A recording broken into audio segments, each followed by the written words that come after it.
I want you to think about the most generous person you know. Someone who would give you the shirt off their back. Someone who genuinely cares about other people. Someone whose character you would never question. Now I want you to ask yourself one question. What would happen to that person? If they became extremely wealthy overnight?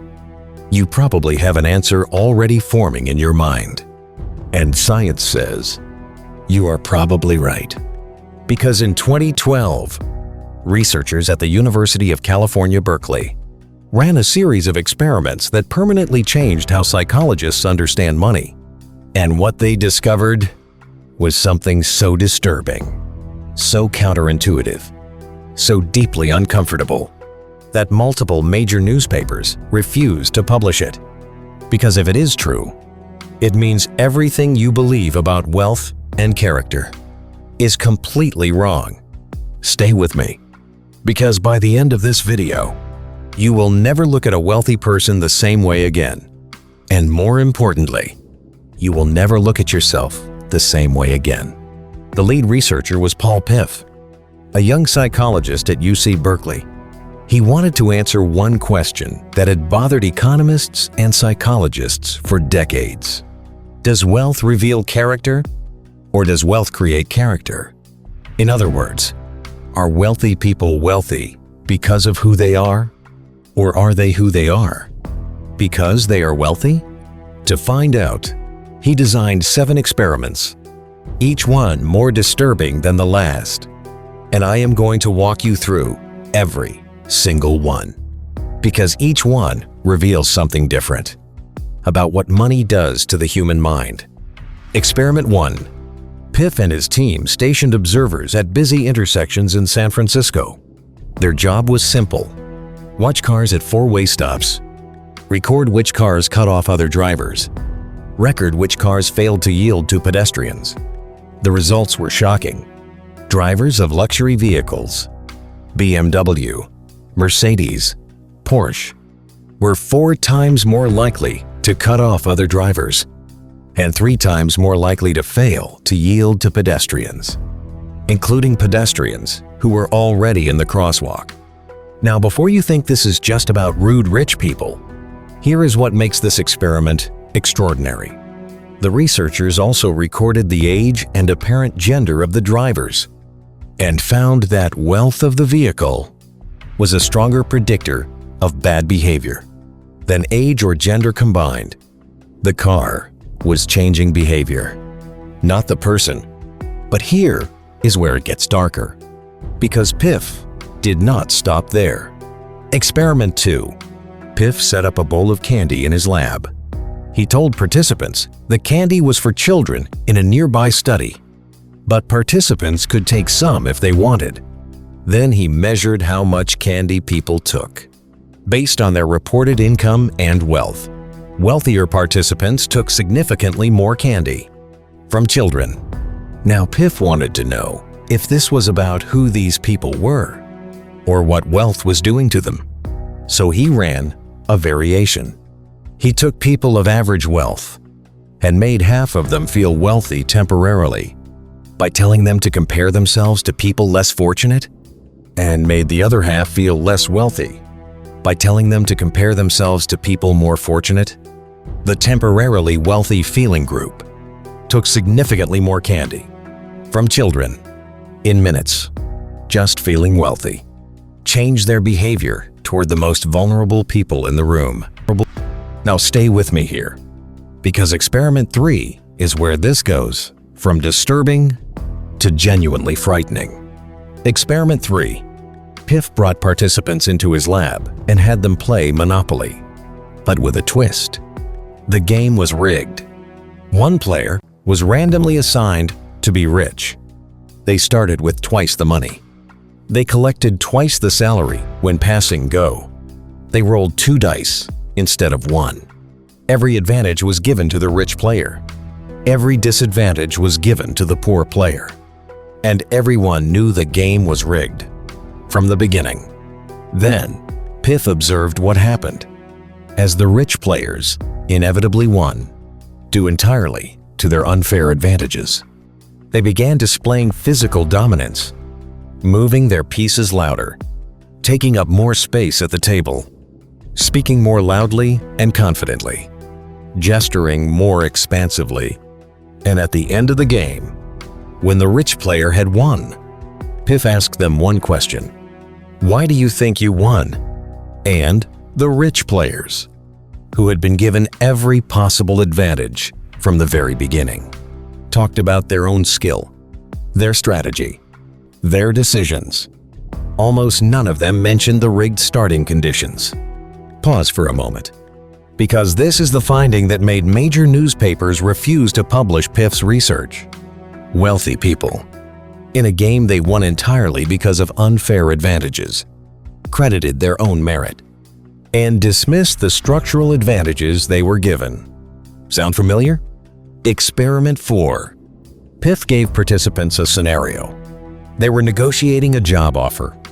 They had been told by a reliable source that the position would be eliminated soon. The question was, would they disclose this information to the job candidate they were interviewing? Wealthier participants were significantly more likely to say they would not disclose. They would let the candidate accept a job that did not exist. Then Piff made half the participants feel wealthy temporarily. Same result, just feeling wealthy. Increased willingness to deceive within minutes. Now here is where the experiment gets personal. And I need you to stay with me here, because experiment 5 is the one that changes everything. Experiment 5. Piff ran a study where participants had a chance to take money from a communal pot, a pot shared by all participants. Taking from it hurt everyone else, but it helped the individual. Wealthier participants took more from the communal pot. But then, Piff showed participants a short video, just 3 minutes long, about children living in poverty. After watching the video, the wealthy participants gave it the same rate as everyone else.